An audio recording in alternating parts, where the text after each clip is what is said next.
அது இது வந்து நல்லா கலைஞ்சு நிறைய கீரை மட்டும் போட்டுட்டே இருந்தாங்க. இது வந்து பொரியல் ஆகிற அளவுக்கு இருந்தது.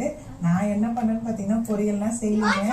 அந்த முருங்கைக்கீரையை வந்து அப்படியே ஒரு கிளையை இணுங்கிட்டு பிளேட்ல வந்து வச்சுட்டுங்க. அப்படியே வீட்டுக்குள்ளேயே வந்து நிழல்ல வந்து நல்லா காய வச்சு எடுத்து ஜிப்லாக்ல போட்டு வச்சுக்கிட்டேன். ஏன்னா நம்ம நெய்யெல்லாம் காய்ச்சும் இல்லைங்களா, நெய் காய்ச்சும் போது கடைசியில வந்து முருங்கைக்கீரை போட்டால் நல்லா மனமா இருக்குங்க. அந்த நெய் பாட்டில் ஓப்பன் பண்ணும்போது அந்த முருங்கைக்கீரையோட வாசம் வந்து அவ்வளோ நல்லா இருக்கும். சரி, நம்ம ஒரே நல்ல பொரியல் பண்ணி தீர்க்க வேண்டாம், அப்பப்போதைக்கு அந்த ஃப்ளேவர் இருந்துகிட்டே இருக்கட்டும் அப்படிங்கிறதுக்காக ஸ்டோர் பண்ணி வச்சுருக்கேன். குச்சி வந்து நல்லா ஸ்ட்ராங்கா இருந்ததுங்க. நம்மகிட்ட பெரிய கட்டை இருந்தது, ஸோ அதெல்லாம் கட் பண்ணேன். பட் ஆனால் ஒரு பெரிய கட்டு பண்ணிட்டேங்க. எனக்கு அதுக்கப்புறம் என்னன்னு பார்த்தீங்கன்னா, இந்த முருங்கை கட் பண்ணுறாங்க ஸ்டெம்மை வந்து நம்ம மண்ணில் வச்சோம் அப்படின்னா அதுல இருந்து வந்து சூப்பரா வந்து செடி வந்து நல்லா களையங்களாமா.